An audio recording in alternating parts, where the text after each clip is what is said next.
No, no, no. Who did that?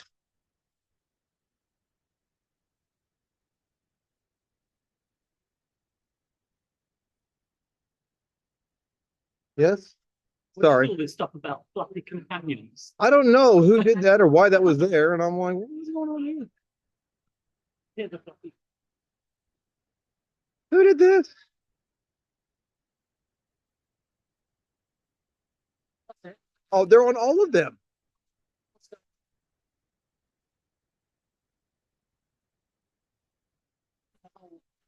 The whole thing. I'd rather you didn't.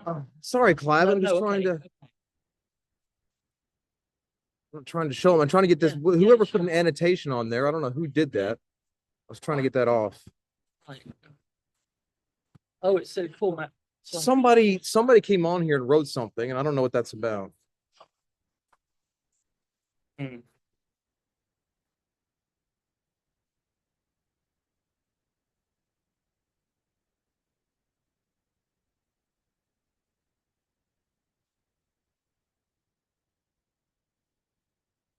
Hang on. How does that work? Crane? Dolphin? We don't know. It's appeared apparently on all the slides over lunchtime. Yeah, how do we get rid of this? Somebody's gone in and annotated something. Is there any rate?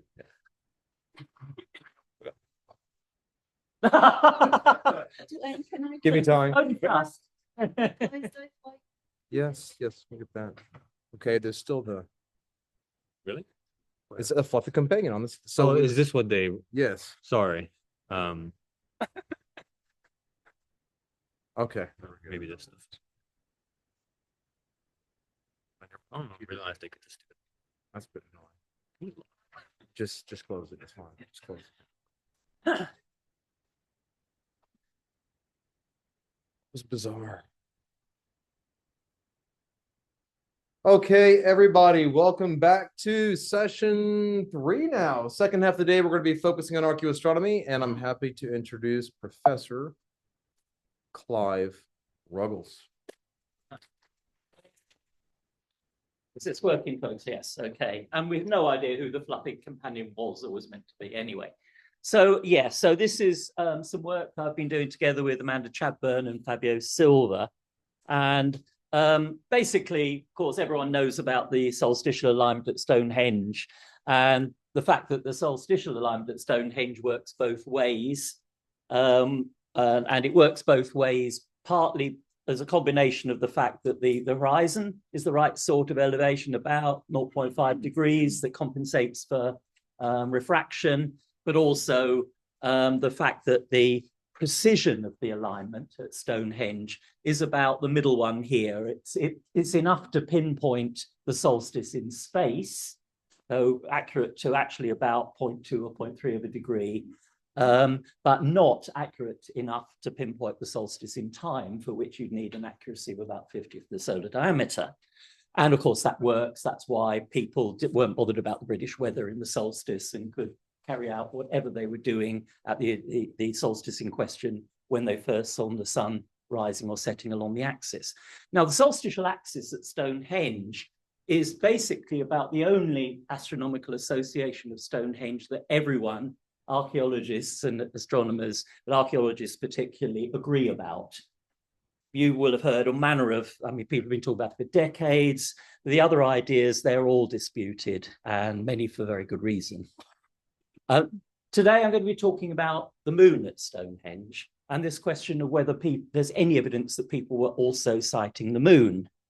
And just as a bit of background to that, sort of essential background, just to mention that Stonehenge developed over time. The earliest phase of Stonehenge was a circular ditch and bank with some post holes inside it.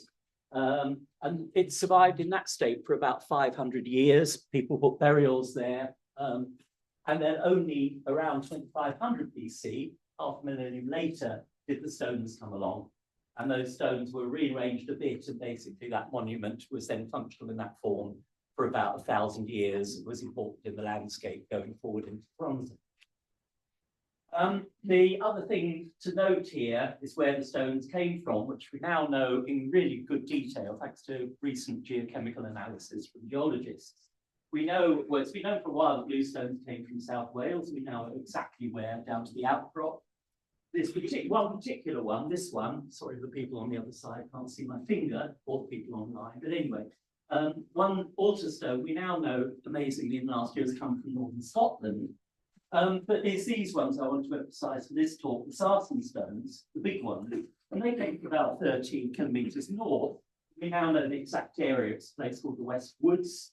And you can, if you go there, you can actually see the sarsens in the landscape still at that point. Right. Now, the thing that engaged us with regard to the moon is a secondary axis at Stonehenge, the perpendicular axis. Let me come over this side a bit to give these people a chance.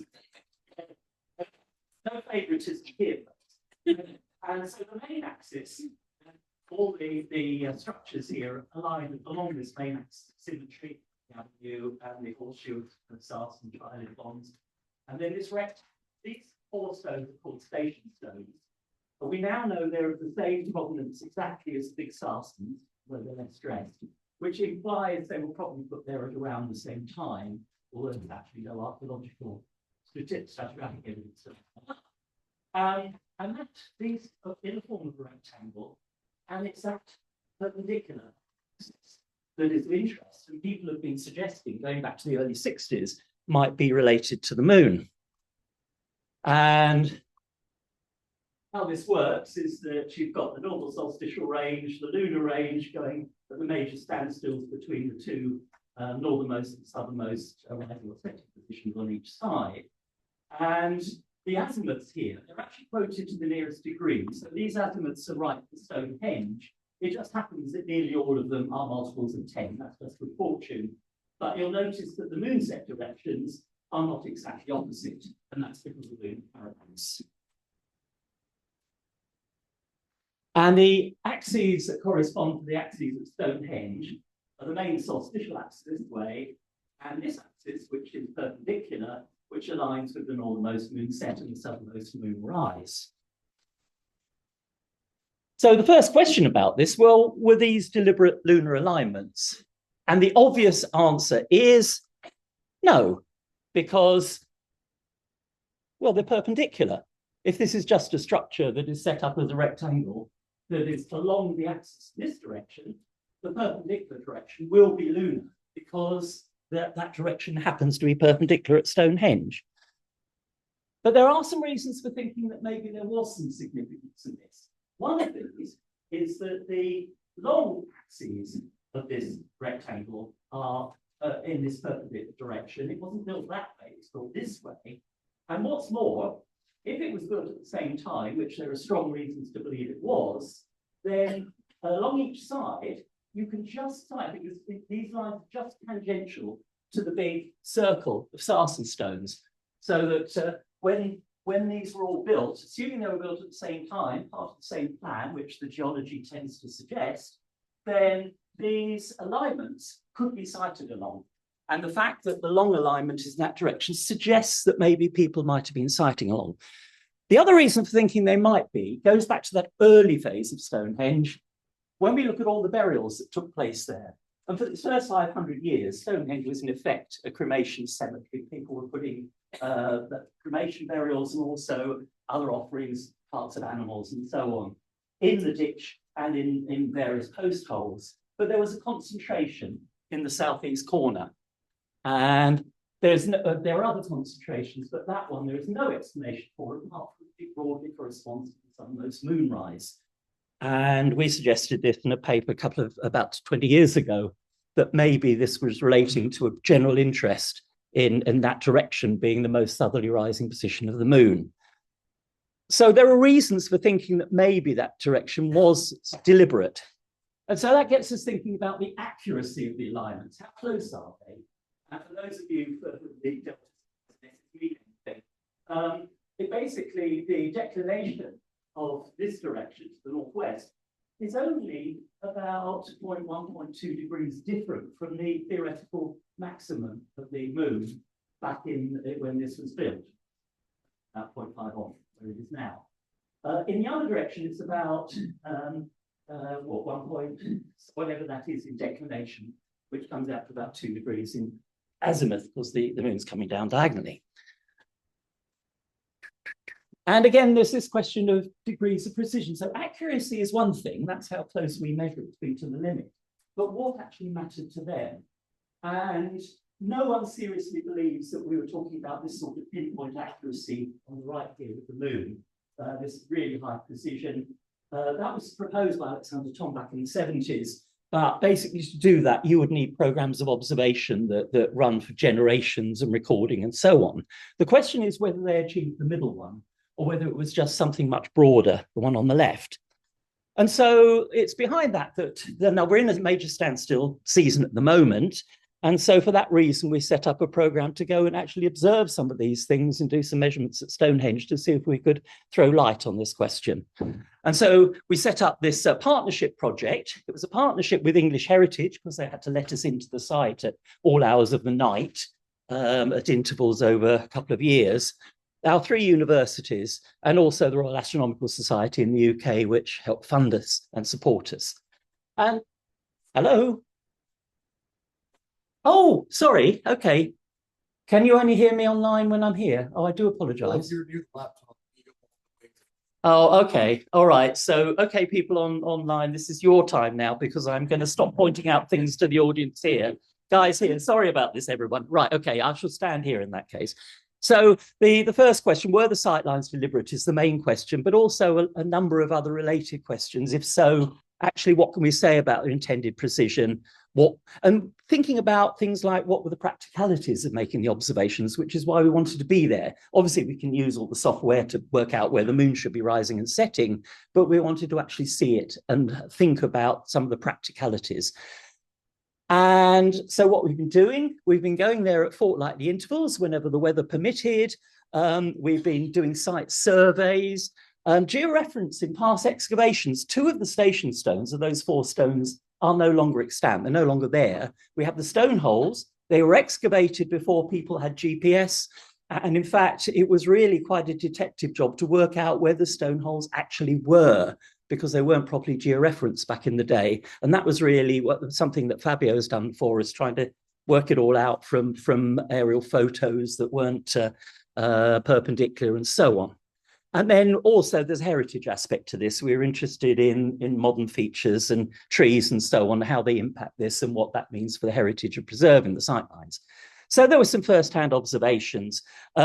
This one I have to say to you, there's a sort of, I'm pulling the fast one slightly on this because that sightline is actually 2 degrees off the max.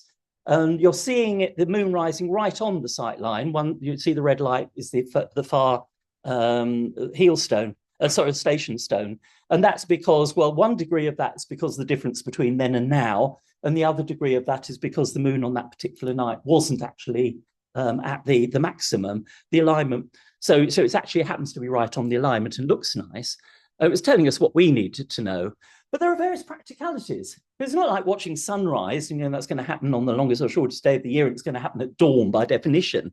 The moon can rise or set any time in the night. And so you've got all these different factors. You want it to be dark. Sometimes the moon rises in daylight and you can't see it.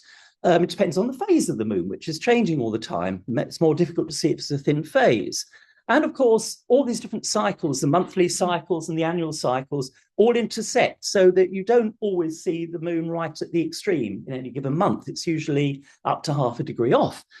And so you can see all the greens. Ideally, we want these greens and yellows, all the greens to line up. And you can see that usually there's one issue or another. And then if I add in the actual British weather, then you see the number we've actually seen over the last 2 years is about 6 or 7. And there's no reason to believe it was any different then from what we know about the climate change. That's one issue we've got to bear in mind. You wouldn't have seen many of these actual things in the past. Secondly, there's an issue of which side of the circle you are, because the moon rises at a very steep angle, shallow angle, basically. And so depending which side you are, the moon is going to rise or into behind the stones. And if you're looking a couple of days before or afterwards, that means on one side, you're not going to see it because it's too far over. So if you're waiting for the actual right night, you need to be on the right side. And so the sort of things we have to take into account and the sort of questions we're asking now, how perfect was the rectangle? And what I'm showing you there is a diagram that some of you may remember him from some of our previous conferences, an Italian mathematician called Marcello Ranieri, who used to look at these things.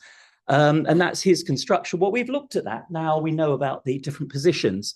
We were asking, well, is this rectangle actually a perfect rectangle? And if not, is it off a bit?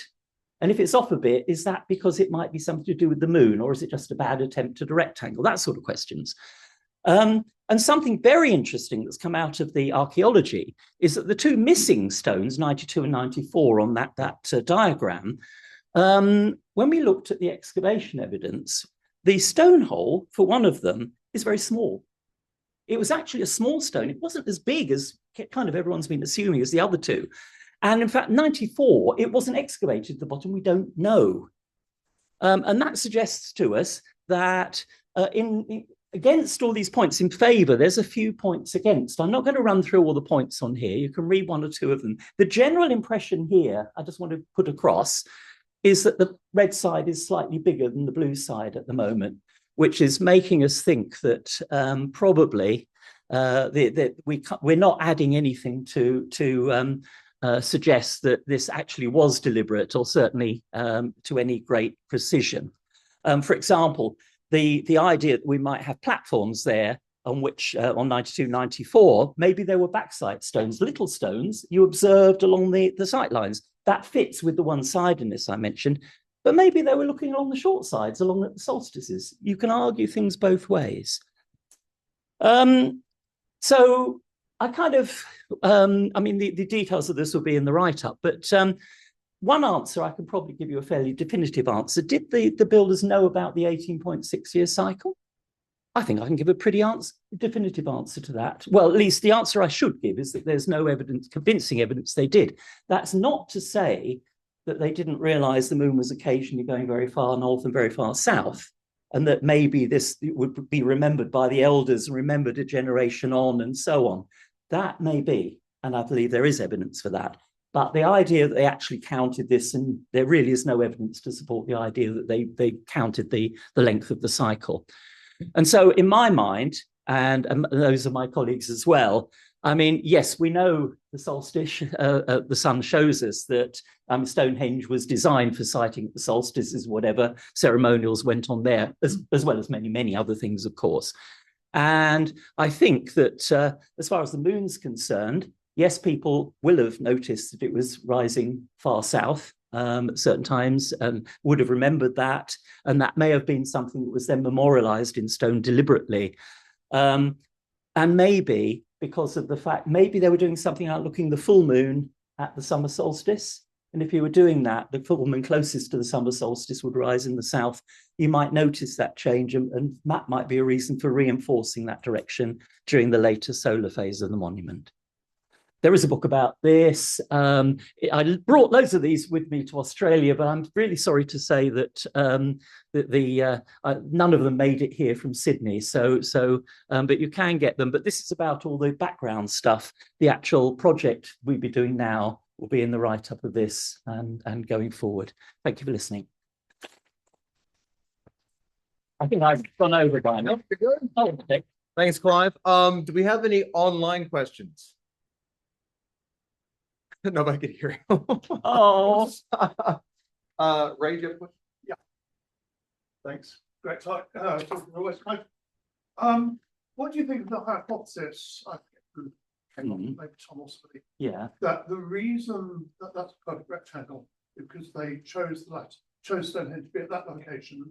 If it's more than somewhere out 50 miles north, it wouldn't be a rectangle. So Stonehenge was chosen, so it would be a rectangle. What do you think of that?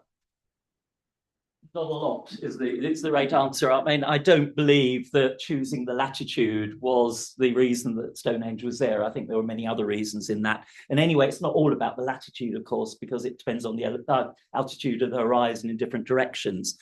I remember there was a big debate about this in the 60s and 70s. For some reason, people all were concentrating on the alignment to the southeast. And I remember Richard Atkinson, the archaeologist, many years ago, pointing out that if they'd been choosing the latitude for that reason, then Stonehenge would have been in the middle of the English Channel between England and France. But actually, the northernmost one is surprisingly close, as I was saying, and that is extraordinary. That just happens that's the case at Stonehenge. And that accuracy is greater than I think any precision they could have achieved practically. So, I mean, that much is a coincidence. But I think there are lots of other reasons why Stonehenge was there in that particular spot. But I won't go into those. But yeah, I don't think that was the reason at all. Yeah. Thanks, Clive. Can we give Clive a round of applause? And now I'd like to introduce you to Professor Clive Ruggles. Yeah, okay. Now, speaking. Yeah, thank you. Now, this time, I mean, it should have been Ivan Getzi talking to you about this bit, but Ivan unfortunately couldn't make it out to Peru for very positive reasons that I'll mention in a moment. And so, fortunately, thank you to the organisers for letting me speak to this paper, which is, again, a group effort and in which I was involved. But you see there are a number of other authors in there, Bartolomé Dance and Ricardo Moyano, who are all fed into this project. So the background to this is, I think you all know, Chanquillo, well, I can't even say it. Chanquillo was put on the World Heritage List in 2021. It's put on as well, people talk about it as an ancient observatory. I prefer to describe it as a monumental solar horizon calendar, and that's one way that UNESCO describes it. What's happened in the last couple of years, is funding has come in ever since then for various things to do with heritage conservation work. And also more recently, just in the last few weeks, we've discovered there is now funding coming in for a new visitor centre there, which they're hoping to get built in the next few years. And it's actually the initial stages of that, which has taken up Ivan as the reason he can't be here. But another thing for which funding has come through is to start looking at the broader context. And Chankio isn't alone. It's one of a number of monuments that are in two river valleys, the Casma Valley. I won't go away and point it out, but hopefully you can see it. It's not brilliant to see this. Maybe the online people I'm favoring now can see my arrow on here. No, you can't. Oh, you can. Okay, so there's the Casma Valley, which splits into two, one river, and the Peña Valley to the north, and Chankio is down here. So there are a number of different monuments, some of them big complexes broadly contemporary with Chankio, about 220 BC, others extending back to 1,000 years earlier, and one or two that extend back to even 2,000 and further back BC. And several of these sites developed over time. And so the idea is there any evidence amongst all these monuments for the development of ideas, that development of an interest in calendar that would have culminated in Chankio? And so there's a number of research goals. I'm not going to read through these, but generally we're looking to see about what relationships we can find that might give some clues about that question, looking at potential astronomy, the landscape, and the various structures we have in the landscape, and also looking at related documents where we have them.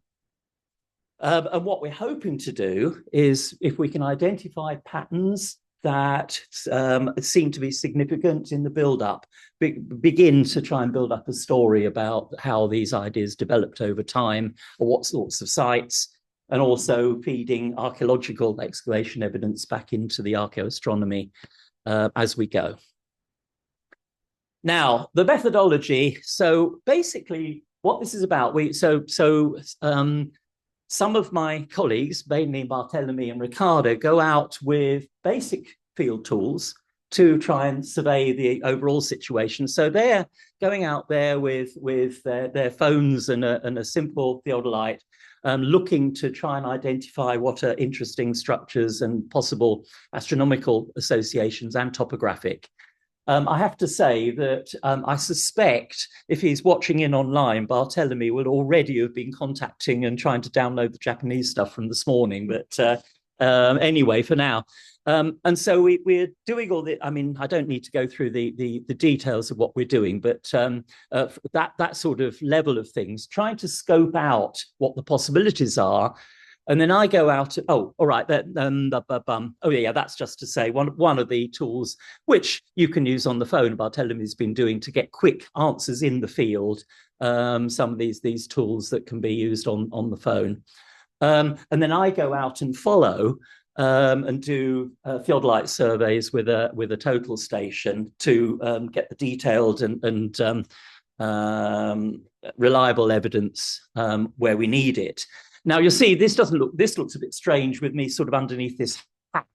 Well, the thing is the totals, this is a practicality. The total station is brilliant for the job, and actually it's a really advanced one that enables you to do sun sightings when the sun's high in the sky. I can't tell you, that's a really difficult problem with most instruments. This one enables you to do it, but it doesn't have a proper display. All it has is this sort of screen display, which you can't see in full sunlight, which is what we have there. So between every reading, I'm having to put a coat over my head to actually see what the dials say. But anyway, now the thing I wanted to draw your attention to is some of the systematic results, because the whole point of this is we don't just want to be going out spotting a solstitial alignment there or some other sort of alignment somewhere else. And we want to have some idea of what the sort of systematic things might be. We don't expect everywhere to be consistent. We don't expect 15 sites all doing the same thing, of course not.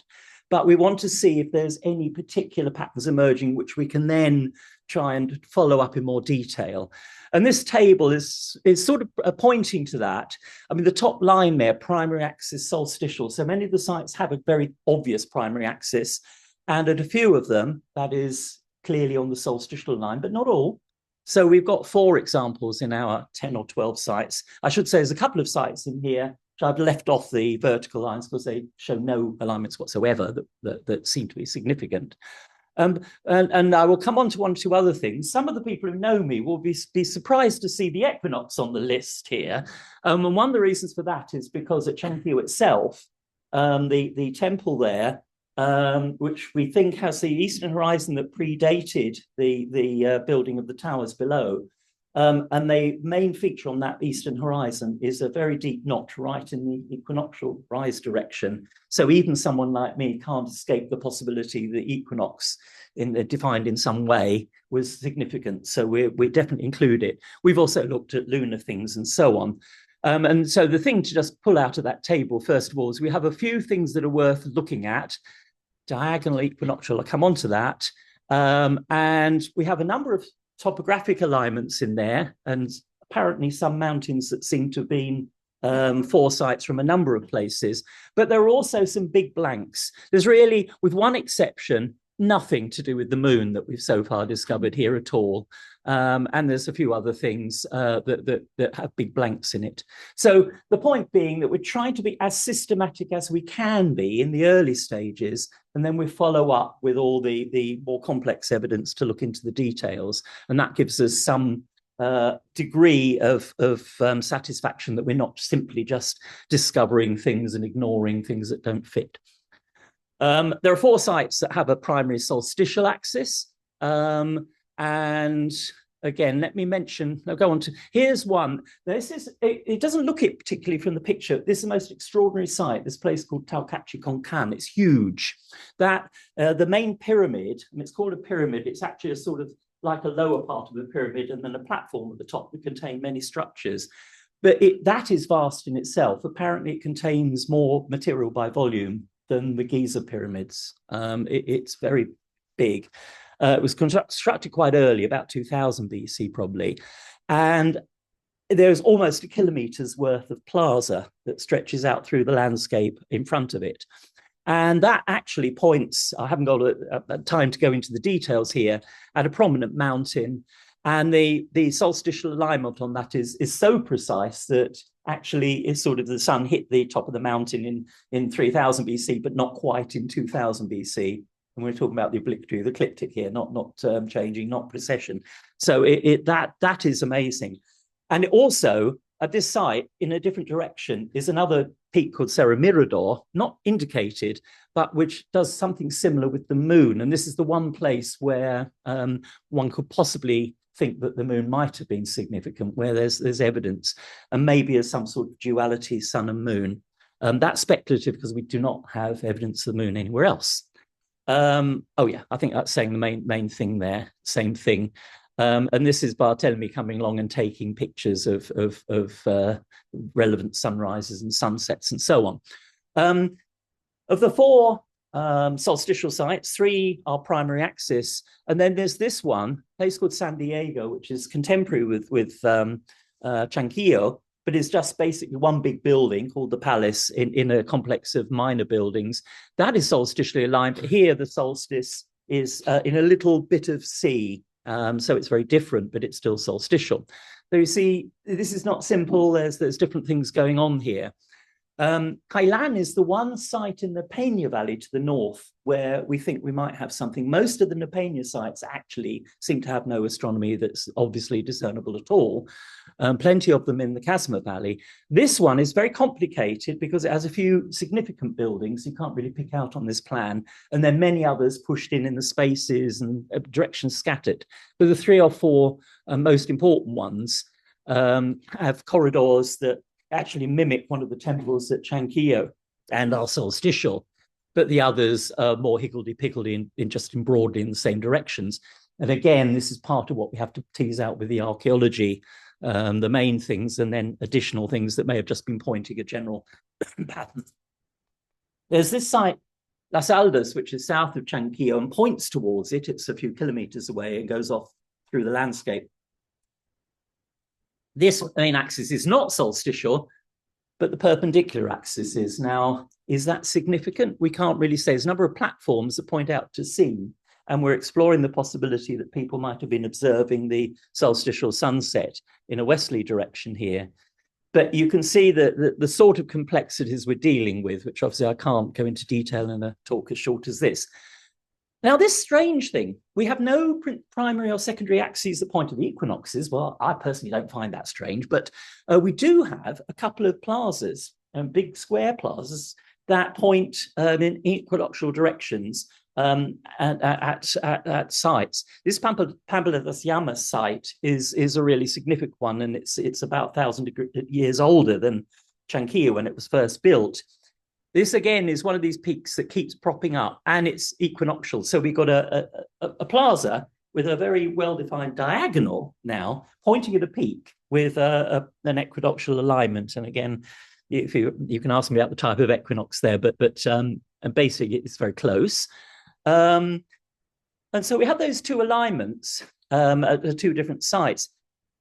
The obvious question is, well, were people just put to making these plazas north, south, east, west, and the diagonal? Sorry, it's sort of intercardinal directions, and then the diagonal is equinoctial as a result of that. That doesn't work. There's something more going on here.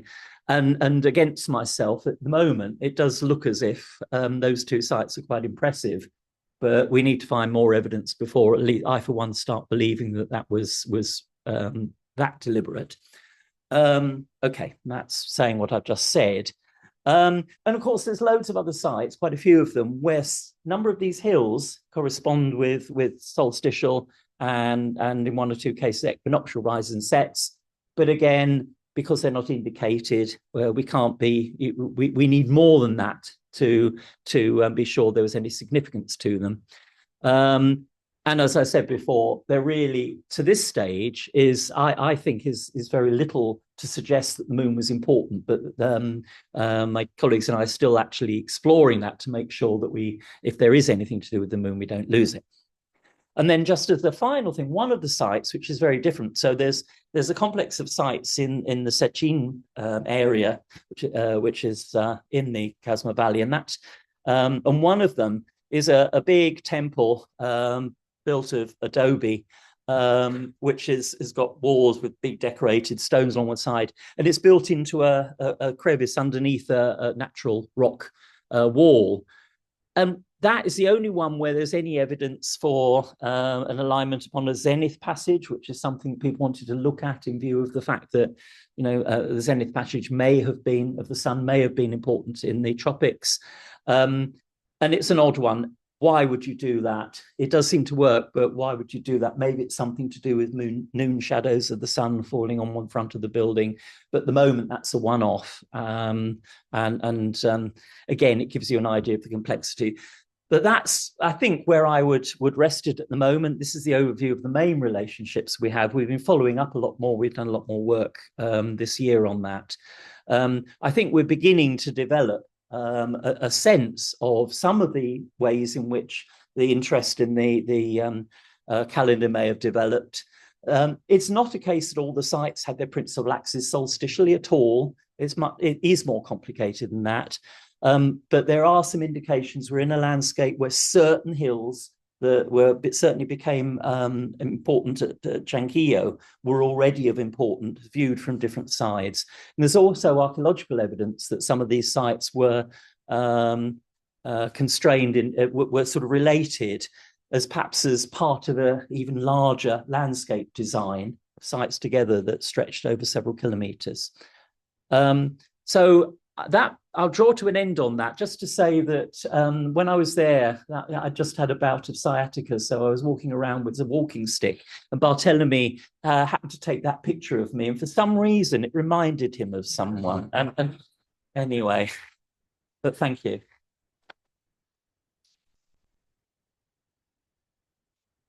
Thanks, Clive. We'll try one more time now that you have full attention. To those of you online, any online questions? All right. Any in-person questions? All right.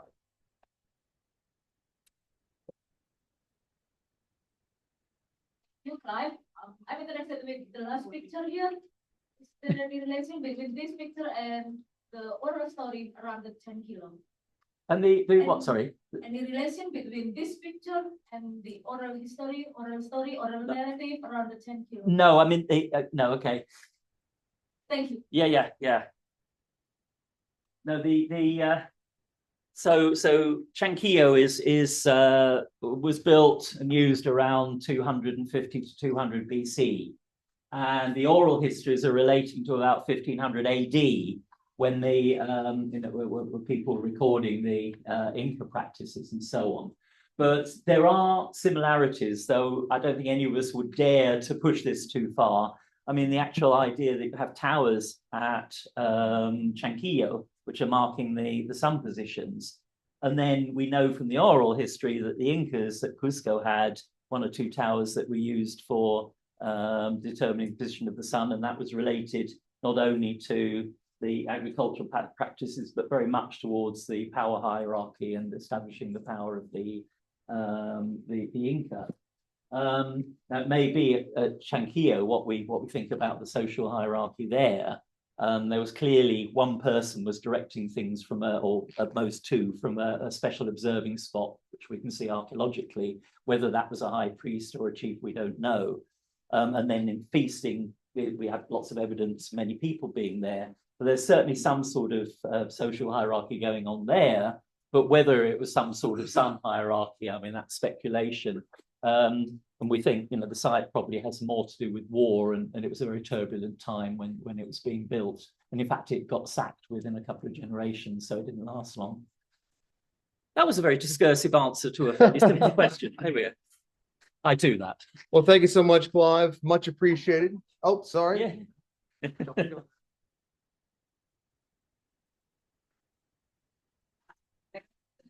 Talk about the hangstone. It was more geometrical point of view. Yep. Did you do a mapping of the magnetic field back to the days or the time of its build? That's question number 1. Because you did here for the second talk about the Piro side. You talked about the magnetic field and the directions and all that. Yeah. But did you do that in the first? Well, study? okay. Well, I mean, we certainly correct for the magnetic correction when we're doing all our calculations. We have to do that, and we're aware of, you know, these things changing, but we don't have any exact figures for where the magnetic field was pointing at the time the site was built. So, you know, we've not got any theories relating to which way the magnetic field was going in those days. Yeah. Go for it. Yeah. Maybe it would be interesting or good to add to your study if you looked at it from also magnetic point of view and its alignment with the other global and the Earth sites as well. Yeah. I mean, the hinge stones. Yeah, no, I think there's a lot of aspects to this, and people have, I mean, Alejandro or someone was talking about a different, it's not just about visual stuff, and people have looked at the sound qualities of Stonehenge and all that sort of thing. Yeah, I mean, no, people have done this and looked into this. We're aware that there's a lot more going on, but of course, always, especially with the prehistoric stuff, we're limited by what you can actually get from the archaeological record, and all the rest of that we can only try and reconstruct from anthropological theory and so on. Sorry, Bob, Thanks. Just a quick, Yep. I know we all said it. Thank you, Carl. That point just actually resonates with a question for me. That I'm interested in your comment from the first slide where you referenced the idea that because the time cycle, I think it's 18 years or 18 years. 18.6 exactly. Yeah. Your argument appeared to be that people could possibly remember knowledge that long. I'm intrigued by that because in our culture, of course, it's thousands of years. So I'm interested in the proposition. What would satisfy you as to the evidence of how that knowledge was Okay. Okay.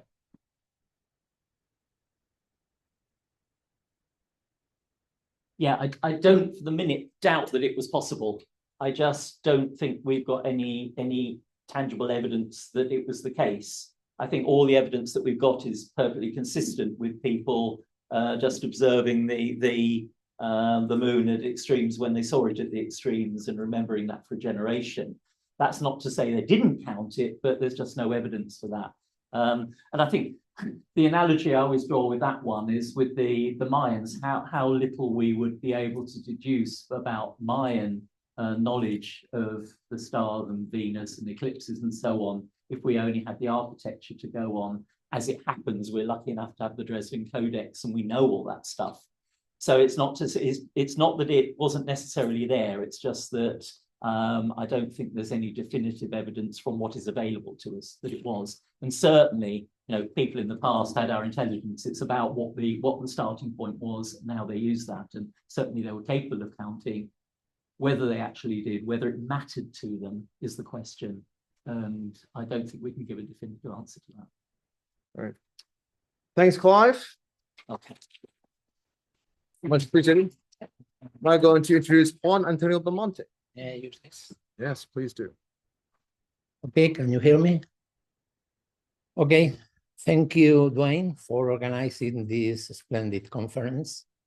And I'm going to talk about the results of our orientation CIDRA project. Most of the team is here. I mean, I'm here, and Cesar is here, Andrea, Maitane, and Jose. So most of our research team is here. These are the places where we have been working in the last 20 years, all around the world, in which we have collaborated with different institutions and different scholars, like Professor Giulio Magli, or Dr. Munir Al-Musawa in Saudi Arabia very recently. We have had 2 PhDs within the project. The one of Andrea on the Roman wall, orientation about the cities of the Roman wall. On the one of Maitane, who spoke previously, but she did the PhD on the way on St. James in the Iberian Peninsula.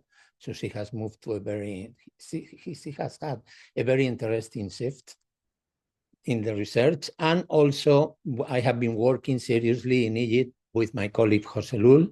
A book came out of this. And if you can read Spanish, I recommend you to buy the Spanish edition because you will save 80% of the price. So that has just come. So in this project, I will put a few examples, one of each continent of what we had. For example, I will go back to Göbekli Tepe. You know this marvelous structure, the most ancient architecture in the world. Maitane talked about it a little bit earlier. We have obvious astronomical symbolism in the place. For example, in this sketch of a human being, the mouth and nose probably looks like the crescent and the star. And we have pillars with very nice representation of animals, in which very recently there has been serious controversial works discussing on the possibility of a calendar find in the place. But actually, not all the information in this pillar has been used in that paper. So I'm not confident on that. What is true is that some of the animals remember the later representation of the constellations in the Middle East, especially Mesopotamia. And it is curious that in that epoch, some of them mark the seasons. For example, it is very curious because one of the latest structure in place, which is a squared, not round, was pretty well aligned to the cardinal directions. And one of the pillars has the representation of a lion, exactly in the position where the equinox sun would have been rising in that epoch. The next step that we follow, one problem that we have in Göbekli Tepe is that we don't have any extra information. We don't have any astronomy. We don't have text that we can read. So everything is quite speculative. But if we move to Egypt and a few millennia later, we do have a lot of information because we have the hieroglyphics. Most scholars believe that structures in Egypt are orientated according to the Nile, but we now know that astronomy was also important. And one of the most important pattern of orientation was the one that was follow the cardinal direction, so north, south, east, west. This is mostly devoted to the area of the pyramids. And in the pyramids, we have splendid orientations. For example, the pyramids of Snefru at Dashur, they are orientated with less than 3 minutes precision, which is marvelous. Actually, these 2 pyramids in Dashur are better orientated than the ones in Giza, although people tend to believe that the one of Cheops is the best orientated. This is not the fact. We know how they orientated. They did it in some way.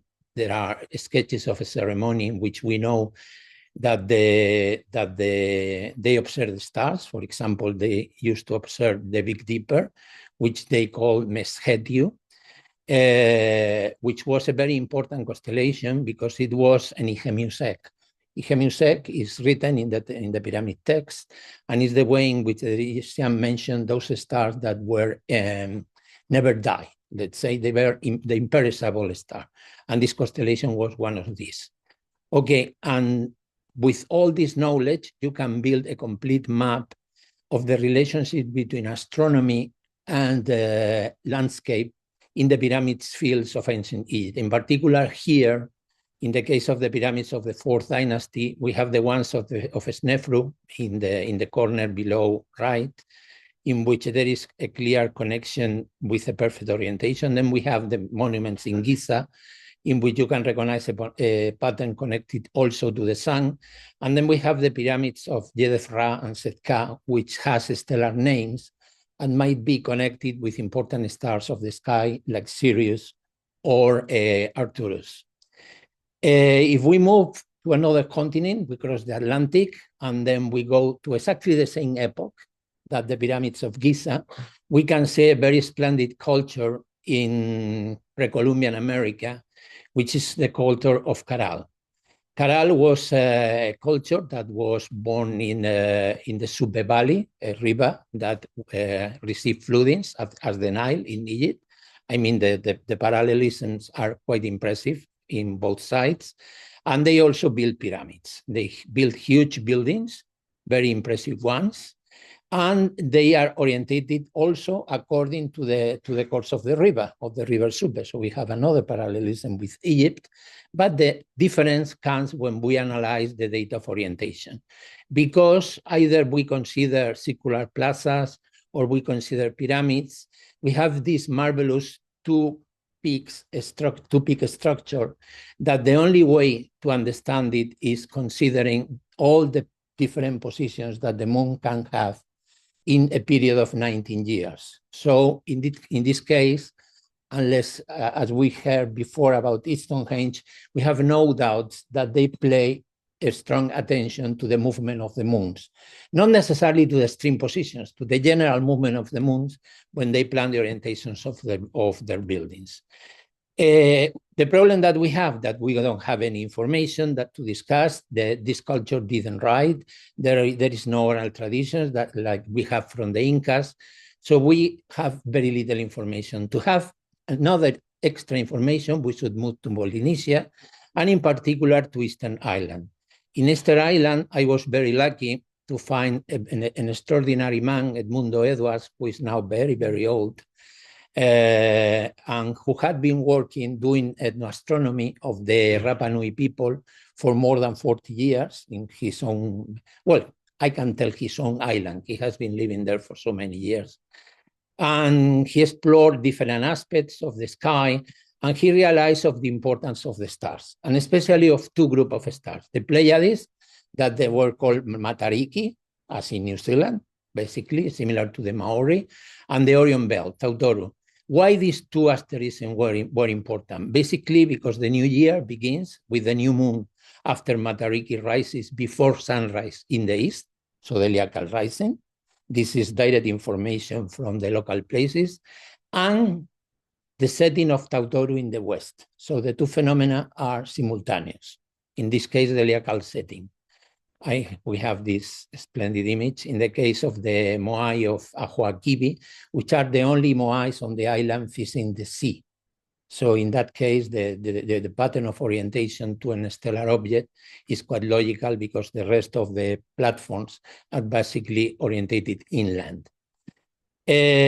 One monuments that we also studied were the ones that are called as tupas, and that early informations argue that they were observatories. And my colleagues in Rapa Nui believe that these were astronomical observatories. So this is one thing that we wanted to test.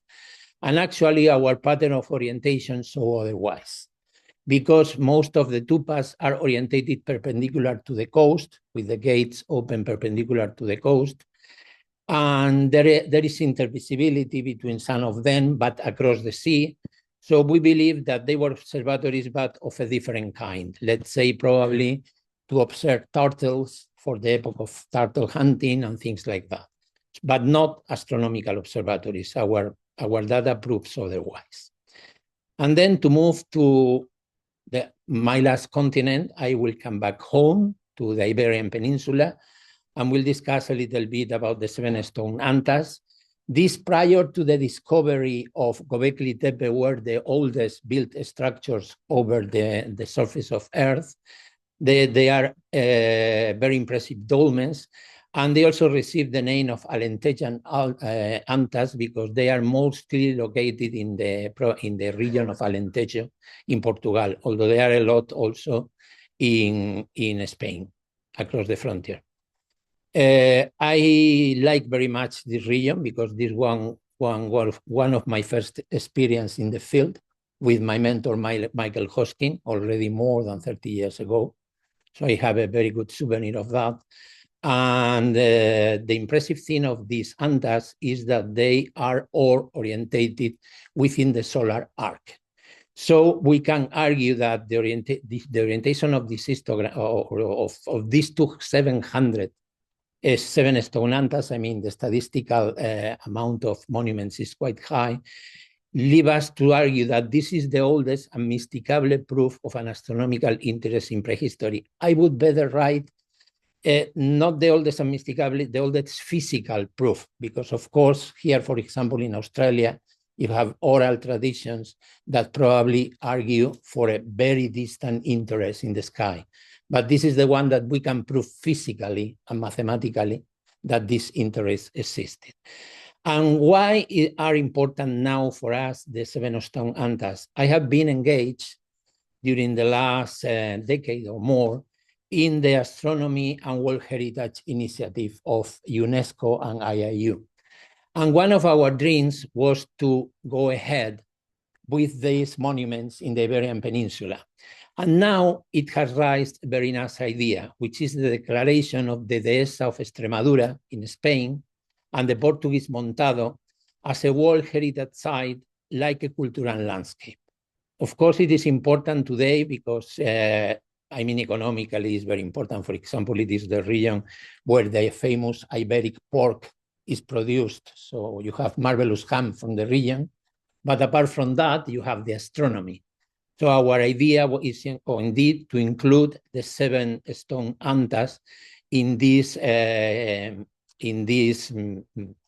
initiative to declare the seven stone antas as a cultural landscape of UNESCO. The dolmens will be in some way the landscape as the proto-dehesa, because the builders of the dolmens were the first people that were organizing the territory in a clear way. Other projects that we are handling now, we are, for example, studying ancient Egyptian epigraphy to understand the relationships between Egyptian hieroglyphics and the sky. We are exploring these sort of things. We also are now working in Saudi Arabia, which was a closed region for many, many years. But now we have initiatives, for example, in the oasis of Al-Ula, where we have worked on the Nabatean city of Egra, also all the Dedanite sites, and as you saw before, with under the leadership of Maitane, we are working with the prehistoric monuments in the region. And so we are going ahead in this aspect. And another important thing that I wanted to mention is that in South America, Cesar and Thibault, the other member of the team who is not here today, they are supervising a PhD on the monuments on the chulpas. So the funerary monuments that you have scattered across the Andean region. And I think the thesis of Christian should be ready for September, Cesar. So in a couple of months, a PhD thesis, the third one of the project, will be presented on these marvelous monuments. And I think this is all I wanted to tell you. Thank you very much.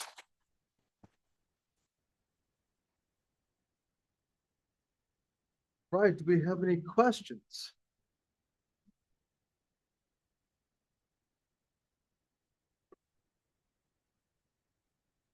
Thank you for this amazing overview of cultures around the world. I just have a brief commentary or maybe a warning for you when you compare with Mesopotamian constellations, because the images that you presented here were not Mesopotamian.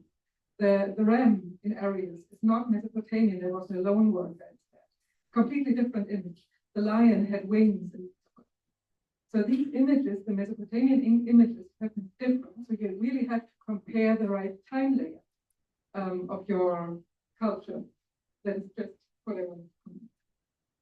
Yes, indeed, you're right. I mean, I was simply mentioning that they remember in some way what would be the constellations much later on. Well, the lion is spread all the Middle East.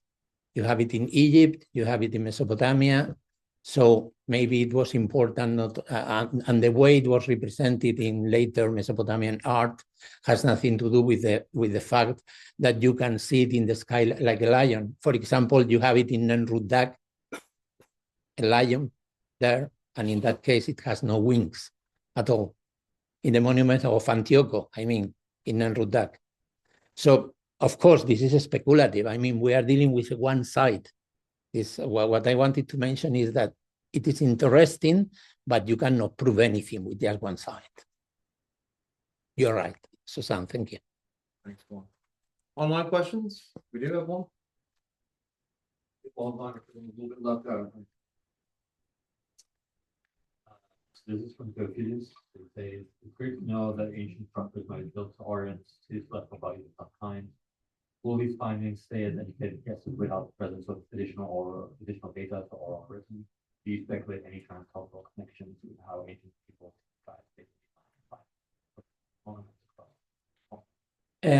No, I don't think so. I mean, I am a very strong defender of that the human brain is exactly the same here in America and Europe or Africa.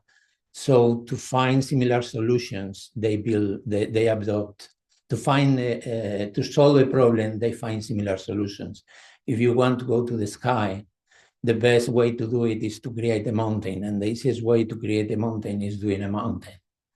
So I think Egyptian pyramids has nothing to do with the ones in America. It is funny because the pyramids in Caral, actually, they seem to represent the mountains nearby. So they are like a sort of Apu. Apu is the name that the Incas gave to the mountains, like a sacred space. So some of these pyramids apparently represent the nearby mountains within the landscape of Caral. So this is completely different. And the astronomical orientation is completely different as well. Great. Thank you, Juan. Thank you.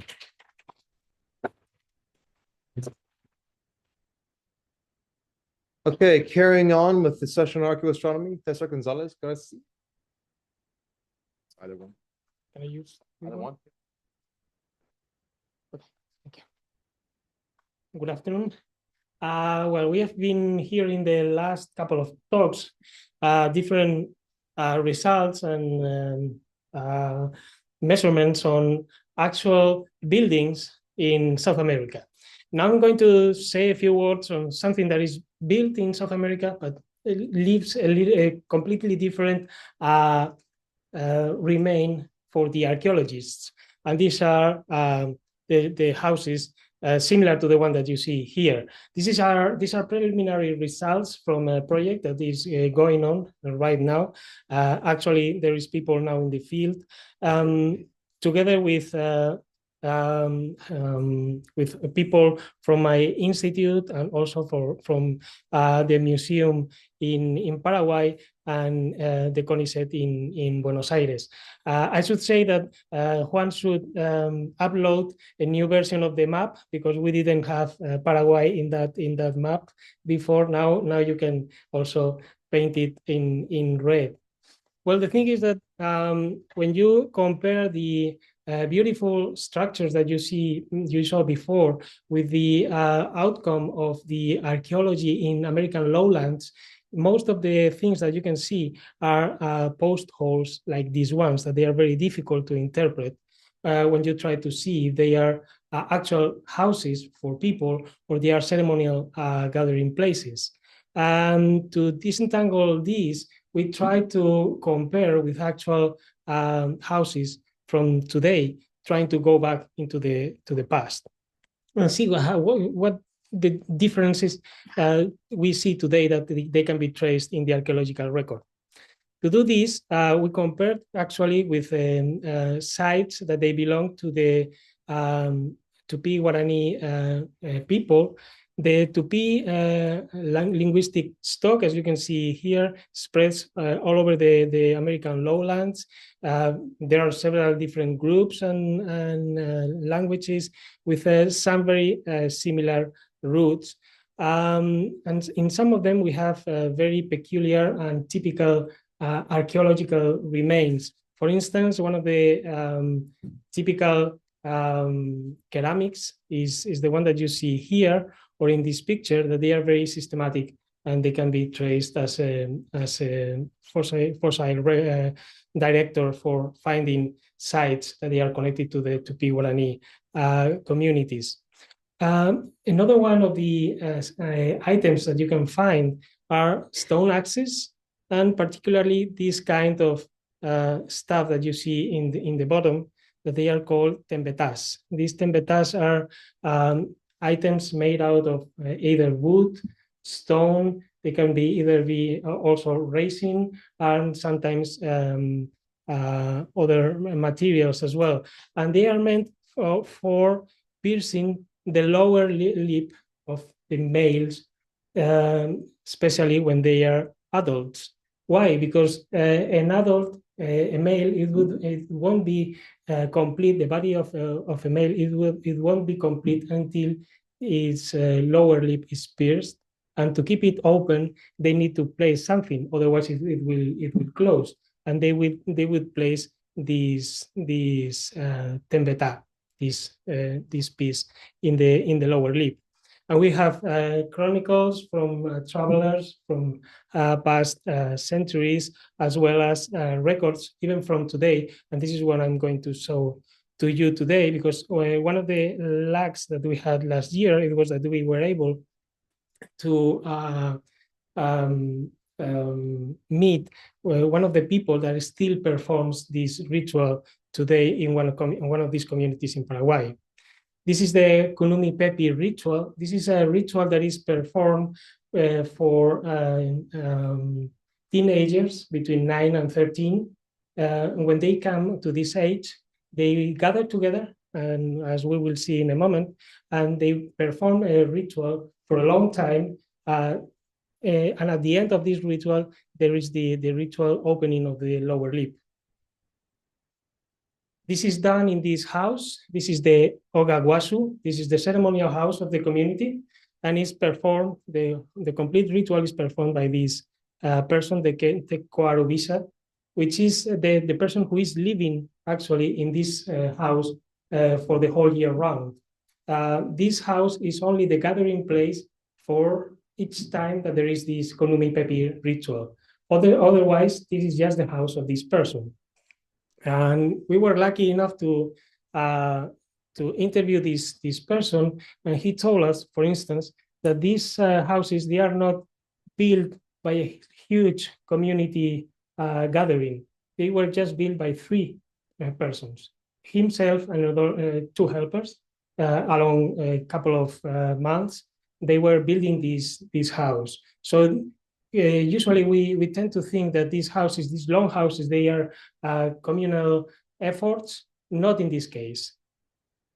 In the Konumi Pepi ritual, as I said, it is celebrated in mid-autumn every 4 years, and it lasts nearly 40 days, and it's the gathering of these children between 9 and 13 years old. So whenever it is the child has this age, they should perform the opening of the lower lip, and this is done in this ritual. During the ritual, there are different stages. In some of them, they have to perform dancing at dawn before sunrise, and this is important because this is also done in front of the house in a circle that is drawn in the ground, and the children, they have to make this circle even more deeper into the ground, where also the cardinal directions are marked inside. At the end of the ritual, the lip is pierced and the tempeta is placed. The tempetas are done somewhere else, and the tempetas are carried away from this site. So this is something to remember. Also that the place is always cleaned after the ritual, so everything is removed from here, so we don't expect much material to be left out in this place afterwards. And at the end, of course, these children, they become of age and they are part of the community. And this is symbolized, for example, by these seats that they are given by their fathers or elder brothers. So then they become part of the community. Another item that is important in this sense is this part here in the lower right, where you can see some of the instruments that the Tikaro uses during the ritual to make noises and explain everything. This is only outside of the house during the ritual. Otherwise, it is inside the house, in front of this main entrance.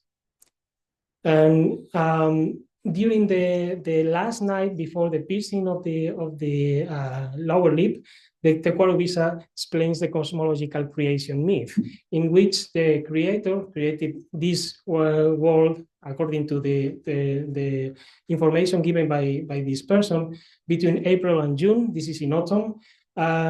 Marks the 4 cardinal directions and divides the world for his family. And he lasted 4 years in finishing the world. So this makes sense with within the ritual that we have seen. Interestingly, the house that we visited, it was in this part in Paraguay, close to the border with Brazil, where there is a community that still performs this ritual. And this community is very well connected to this site, which is some tens of kilometers from the house, actually. It is called Yasuka Venda, is this mountain with this particular shape that is full of rock art as well, dating probably some millennia ago. And the house that you can see here in this Google Earth image is surrounded by the forest, tropical forest. Probably all of them in the past were, but nowadays the burning and cutting of the trees has erased most of the forest in many of them. Here you can see the actual one, the one that we visited last year with the elongated structure and the main entrance. It has 2 service entrances on both sides, north and south, but the main entrance is always to the east in this case. The internal structure, here you can see the auxiliary north entrance, and this is where the ritual items are located during ritual times, inside, in front of the entrance. So probably the rising sun would illuminate these items at given moments during the year. Interestingly, we can see that the way it is built, it is also very peculiar. It has 2 rows of nearly 12 or 13 poles vertically, and then sloping ones for the roof. And this can leave very peculiar traces also in the archaeological record that we can later on verify. We measure the orientations, and you can see here not only the main orientation of the entrance, but also the period of time when sunrise would illuminate the inner parts. Of course, this is just one place. The interesting thing is that this was built in the last 10 years. This is a really new house. Houses are like this, according to what the informants told us, they lasted for a couple of generations. So they renewed these houses quite often. And actually, this is the one in 2012, the previous one that it was burned for some internal conflicts in the community. And the interior is pretty much the same. Even if the Tecuaro, the person in charge, was a different one, the actual one is pupil, so to say, of the old old one. We could measure with a very rough orientation of this old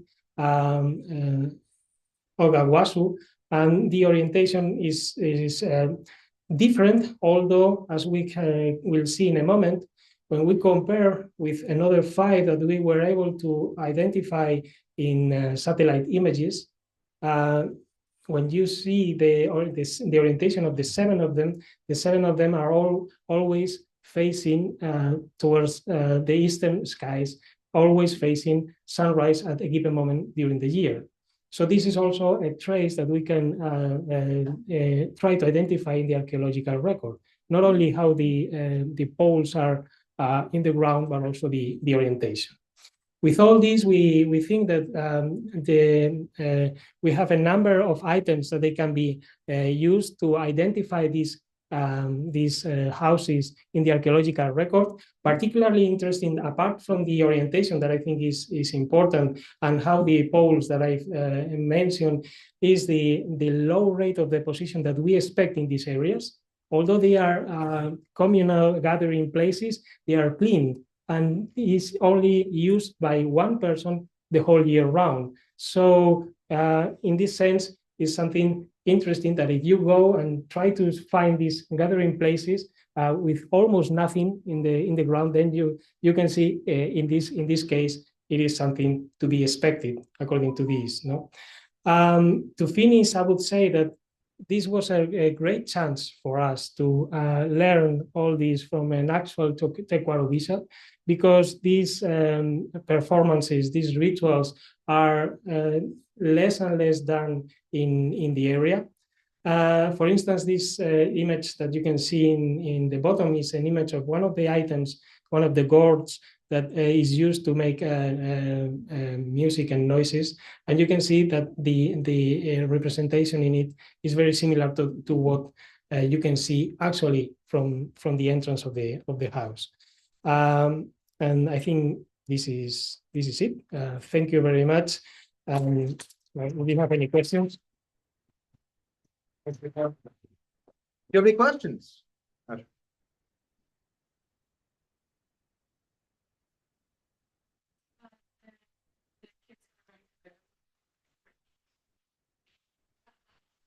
They were given seats.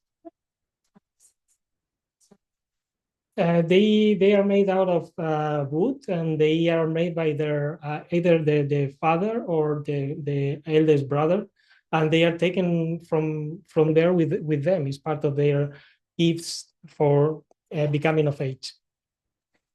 Okay.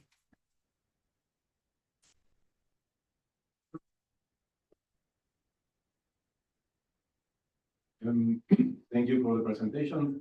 A question about the ethnographical methodology. I understand that you make interviews. I don't know if you realize some kind of participant observation.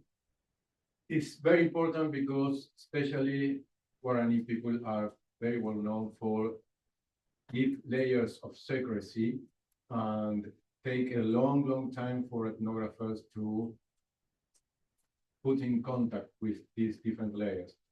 And you have taken into account the issue that these Paí are the old Itatines and are moving from their original or more antique location to these places. Yeah. Thank you, Alejandro. Yeah, you're right. And the thing is that the people from the museum is the museum of the community. So they are in together with them, and they have been working with them for a long time. And as I said at the beginning, there are people from our institute now there trying to do this, participating with them in different activities and see how it performs and everything. The people from the museum, they gave us recordings of the rituals from different years, from different periods, so that we could follow more or less what the Tecuaro told us last year. this was this what I presented. It was just as I said, very preliminary result, and I didn't want to go into the ethnographic part, just focusing mostly on the archaeological part, especially because of this, especially because it is easier for us to extract these so to say archaeological data or archaeologically relevant meaning of the data from what we see today to extract it for the past. And yeah, you're right. I mean, they are moving, and exactly this is why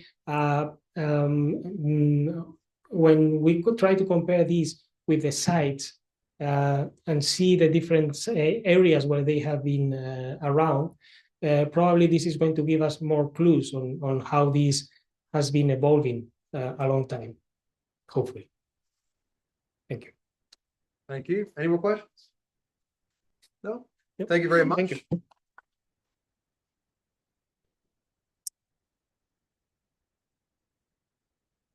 And next up, we have Gail Higginbottom.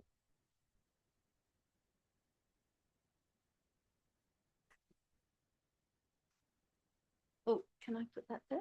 Yeah, all It good. won't slide off. Whoops. That is fine. There you go. Super. Can I have the lights down a little bit, but maybe not too much so people can still write notes? We're gonna try something dodgy. Ready? You're You're gonna sleep. don't sleep yet. And just the arrow keys, because I'm a bit short, so I'm bringing it forward due to my height restrictions. So I'm the down ones or the left, right? That's right. Okay. Okay. Right. So it's great to see everyone here. It's been very exciting to be part of this fantastic Congress, and thank you everybody who's really pulled together for setting it up, Dwayne and colleagues. Just a few people doing so much work, and then everyone else coming across from different places across the world. So today I'm going to talk about a single site on one small island in Scotland. But before I do that, I really need to quickly contextualize the standing stone monuments, because that's what the stone circle is made up of in an archaeological sense first, and then archaeoastronomically for the island of Islay and its close neighbour Jura, before I actually consider this single circle itself on Western Scotland. Now, the en masse erection of stone monuments, where standing stones or menhirs are the earliest form, really was a radical change in human behaviour, as we know, and part of this massive social evolution in Western Europe I'm talking about. So due to the near coastal locations of many of the earliest monuments, sea travel is acknowledged for their spread across much of the European Atlantic facade, initially between about the 6th and 4th millennium, with regionally defined styles appearing in different epochs. And of course, it may seem obvious to say so now, but the genetic evidence is very clear that large numbers of people did travel from continental Atlantic facade to Britain in the early Neolithic, and more than once in the Bronze Age, taking their cultural influences with them. Yet archaeologically, many monuments remain mysterious, especially the simpler forms where you might just have a single standing stone or a small row. They have very few known associated finds, not counting France, though consistently they are primarily associated with, particularly in Britain, cremation remains, quartz and charcoal, also the same in Iberia, I should add, where they're known as menhirs. Notably in Britain, standing stones begin to appear in the late Neolithic, roughly 3000 BC, along the coastal regions and isles of Western Scotland, for example. And the earliest dated ones include Callanish on Lewis, most northwestern larger isle, and Stenness in Orkney, as well as more recently a site known at Gretna on the Scottish coastal estuary. There are a few much less spectacular monuments occurring in eastern mainland Scotland that overlap with some of these carbon dates. Many tall monuments begin to appear in the coastal areas of Scotland, but I have to say most of these are not dated. Okay, so we're just typecasting them in that sense. So there's a very tiny, tiny one just here. It's not tiny, it's actually huge. Here it is in Kintraw, very large. Just to perhaps, I think it's a good idea to highlight where I'm talking about. So this is the Western Scottish Isles. Here's the mainland. Islay is here and Jura are here. So let's have a look at these other tall monuments that are on Islay. This is on Islay. Some of these are quite small, however, on Islay itself. So basically, after a possible 500 to 600 year construction hiatus around the end of the, say, around the end of 2000 BC, there just seemed to be no standing stones, as far as we know so far, with the dates within Scotland itself, new ones I'm talking about. And this is probably longer for the West. But new forms of standing stones appear en masse again in the Western Isles, along the coast and nearby regions from about the second half of the Middle Bronze Age. That's about 1300 BC. And they're generally less tall, a bit like this one. They often appear together or in short rows or pairs or small circles. And some of them are paired with tall stones. But we really don't know if any of the taller ones were also erected in the Bronze Age. It's still a mystery. At the end of this same construction hiatus is a sudden increase of early European farmer ancestry, which so we have this other wave of people who originally came in around 4000 BC coming in again. This is around 1000 to 875 small BC, indicating basically that a few hundred years earlier, an influx of new groups of people came in. But interestingly, they only have signatures so far, or mostly in England and Wales, but not Scotland. Perhaps one can hypothesize an occurrence of social triggers for these standing stone resurgence and reconnections along the coast of Western Scotland, perhaps indicating a backlash against this new influx, or indeed anything else. So this suggests that the initial new arrivals of the early European farmer signatures, or their ancestry, really occurred in the early stages of the Middle Bronze Age. And this, I beg your pardon, the late stages of the Middle Bronze Age are overlapping with the resurgence of these standing stones being built in Western Scotland. And of course, just as dramatically, around 900 to 800 BC, no more stones are erected. So let's move on to the research of standing stone monuments on Islay, and my very first results that came out from my PhD. And thank you to Clive Ruggles, because I used his data for his very, very massive project that is published in 1984. Ooh, a few more stones. Okay, so the first thing that that was tested at that time was to look at not the orientations of monuments, because we know that the rising and settings of the sun and the moon are affected by the horizon shape. So we tested the declination of every single point, around 0.01 around the horizons of monuments, and then compared that with random no, that's wrong. Yes, that's right. Sites. No, that's wrong. So second part is wrong. First part is right. But then we did, wish I could remember my statistics from many years ago. But essentially, we're looking at real sites versus hypothesized sites for the area. Thank you. So as we can see here, Islay,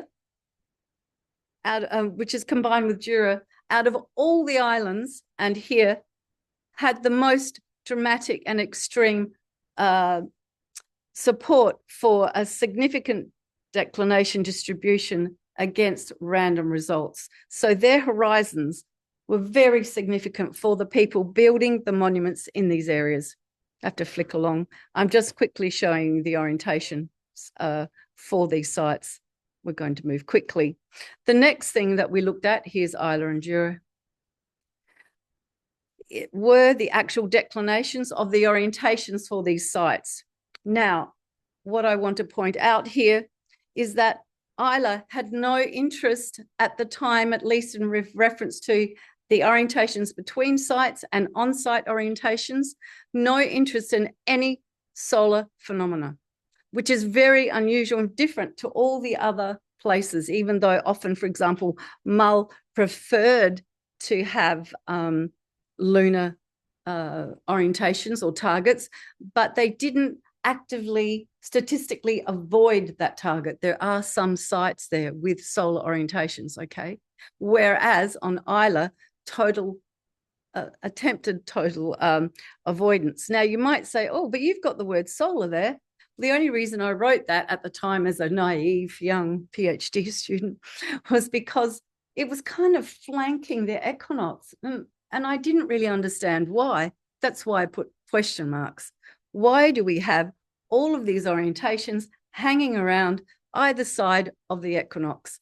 And also we did have, and I'm just pointing out again, just because it says it's a minor standstill for those in the know, it may not have been the minor standstill. It may have been, as Thessar has since researched, that the time of the minor standstill, he could correct me if I'm wrong, is also the time that you will most frequently see a full moon. But basically, full moon possibilities and what's happening either side of the equinox, we really don't know. So sometime later, you don't have to see this data, it's just to show it. We thought, let's reassess the orientations of this data on Isla and Jura. We've got groupings of orientations and we're going to look at things differently. Okay, so we did do another statistical test for this data, but I just want to explain how it works. What we focused on, as you can see in the center here, can you see the declination lines indicators along the bottom? And remember, Isla and Jura were basically, the most common orientations were between 0 and 5 in this area here, -5 and 5, I beg your pardon. Around this line here, the minor standstill in positive and the negative side. So we took a look at Fabio Silva's and Fernando Pimenta's work based on De Silva before that. And they were looking at this phenomena called crossovers. And we thought, oh, that looks interesting.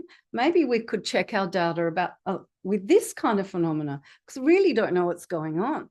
So I'll explain crossover. So a crossover is basically a phenomenon where there's a crossover between the rising positions of the sun and the full moon at particular times of the year. Now, the visible aspects of crossovers are astronomically eventful, of course, where the relative rising and setting horizon points of the sun and moon have swapped so that their sort of left, right, and north-south horizon positions switch. And so do the paths they take in the sky. One is higher and one is lower. So while such crossovers can occur at any phase of the moon, Silva and Pimenta expanded the model on full moons to include, which is originally a full moon model, to include phases that were preferential according to cultural interests as reported by ethnographers, especially for rituals.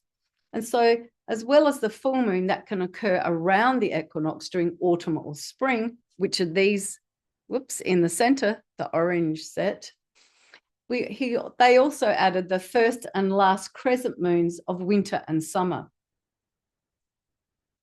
So let's see what we've got here. So I'm only layering them on as a demonstration, not as a proof, as a demonstration, okay? So the black lines are all the orientations that we have between 0 and 1, and effectively, effectively, these are equivalent to the risings and settings of the full moon during either spring or autumn, okay? And as you can see, the majority are there. The others, whilst they are around the minor lunar standstill, the timing thereof, they're also equivalent to, those positions equivalent to two things. One, when the full moon can be seen most often in the rising or setting, but also they coincide with the winter first crescent setting on one side here and also a summer first crescent. But mostly you see it's the winter first crescent setting. There are others that also coincide with the rising of the, winter last crescent. Oh my God, 2 minutes. Okay, I'm just going to zip through because we don't need to know about that. So what I'm trying to say is it's the moon. The moon seems to be the thing happening on Isla and Jura against everyone's better judgment. Okay, Coltoon, look at that little circle all over the place. Basically, it's ruined. It was never finished. We've got stones all over the place in the circle, nowhere near the pits. And we've got pits in places where there are no stones. And we now know that most of those stones were never, ever erected. It was abandoned. Why was it abandoned? Long story. Question time. We can go through that. But however, we do know, unusually, this particular stone has an axis that, stone circle, very elliptical, as Clive has mentioned here, is an important example whose major axis is aligned actually upon the midwinter sunset and aligned on a very distant peak in Ireland, which we will. So here we have the sun the winter solstice sun as it just touches the earth in this direction. And it's actually aligned to a mountain which has the same name as this, but it's called the Wee Sleeve. So there's a little one there. I'm not going to talk about that. Moving on. Okay. So what I did then is I looked then at the orientations because the place is recovered. Stop that. God damn. Sorry. So basically I'm looking at where are the pits in relation to the center of that elliptical axis? What are the orientation of only the pits, not the stones, except the standing ones? Because the other stones are just higgledy-piggledy. They don't make any sense about the location. And then I checked the rising and setting points of various things using horizon. I did a comparison. What did we find? We found that the pit orientations and their possible targets were all lunar, except for one tiny little thing like this big and two that were next to stone A in a little row with stone A. All of the rest are either lunar or east and west. Okay. Now, I know that it's not the major standstill. I use that as a representative of the most extreme rising and setting points that can be seen for the moon. And again, we've got the minor standstill. But again, is it a crossover or is it, in fact, the time you can see a full moon the most often? And you can see the degrees from target. Very close. So I wanted to say that it seems to be all about the moon, but we've got the axis of the sun. So do we have some kind of lunisolar interest, but particularly lunar? And now I'm just going to flick through in my last moments. I wanted to show a video, but I know they always fail. So what we have here is most of the horizon around Coltoon at the time of the solstice, winter solstice, firstly, because that's the direction of the alignment, right, of the rising sun. A setting sun, I beg your pardon, setting sun. And I chose 1300 because that's the average, a kind of average time when these smaller sites started being built. So here we have the moon, moon here, just setting, and the sun is about to rise with a beautiful gleam, highlighting the largest hills surrounding the monument. I'm just going to flick through like a movie. There's that beautiful glow as the winter sun rises. And now I flick straight to the sun setting, and it's followed, interestingly, into the exact orientation of by Mars, Jupiter, and Venus, which is 225, straight in, and the moon is rising out of the cleft through here on the other side. Summer solstice, moon setting, sun rising, just as to see, are there any special effects going on in relation to this location for viewing the monuments? The full moon is setting. The full moon, the sun is rising. Again, what you can't, well, I just flick through and move the horizon. Sun is rising here, and it rolls actually when you're zoomed in to show as if you are standing at the site, which you can do with stellarium. The sun is actually rolling up that hill. Setting time, sun setting, moon is rising, and that beautiful glow. the visuals. And the last thing I want to comment on is that you'll often see at every single site that I've found so far for the time frames of these different monuments being erected is that at midnight, and I haven't done it here, I'm afraid, but at midnight, you can see that the Ursa Major and its second star here, it's always above dead north without fail. And of course, you always get the lovely midnight sun glowing up in the north at midnight. It can disappear and then it reappears as it's climbing up for rising. So with all these amazing astronomical landscape connections, why was it abandoned and what happened at Khartoum? Essentially, we do know a few things. Was it about the influx of people? I have to stop now, I'm going to get beaten. Or was it to do with the fact that there are several eclipses around this time that are seen, solar eclipses that are seen at Khartoum?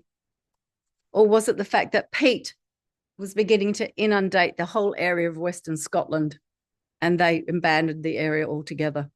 It's a mystery yet unsolved. Acknowledgements to great people. Thank you.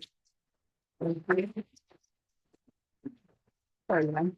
I'm keeping us on time. Sorry, we got time for one question. Frank, any online questions? Nope. Any? There's Hang one on. in the room. There's one in Who's the room. asleep? There we go. Yes, hi. So you mentioned a couple of times that some of the stones might be aligned towards I can't remember if it was first or last summer winter crescent. And then yes. First, rising, the setting of the first winter crescent and the rising of the last winter crescent, and right. Only one for summer at this stage, but statistically the other. Yeah. And you also mentioned like midwinter sunset. And I was just wondering how you define all of those terms. Oh, yes. First, Okay. last. Yeah. Okay. Midwinter is not midwinter, winter solstice. So the winter solstice is actually, oh, sorry, I thought they were talking to me. Sorry. So solstices, at least loosely astronomically in some archaeoastronomical circles, is basically, so the summer solstice is really the beginning of summer, and the winter solstice really is the beginning of winter. And so they're not in the middle. And if you count it with our calendar, they're still kind of near the beginning, right? 20th of December. Oh, sorry, Southern Hemisphere for those 20th of December and so on. So thank you. the others are defined by the first crescent is literally an observable phenomenon that occurs every season. Great. Thanks so much, Gail. That's all right. Thanks, everyone. All right, we now have a 30-minute coffee break, so go grab some food. We're going to meet back here at 4:10 on the nose. Thank you so much.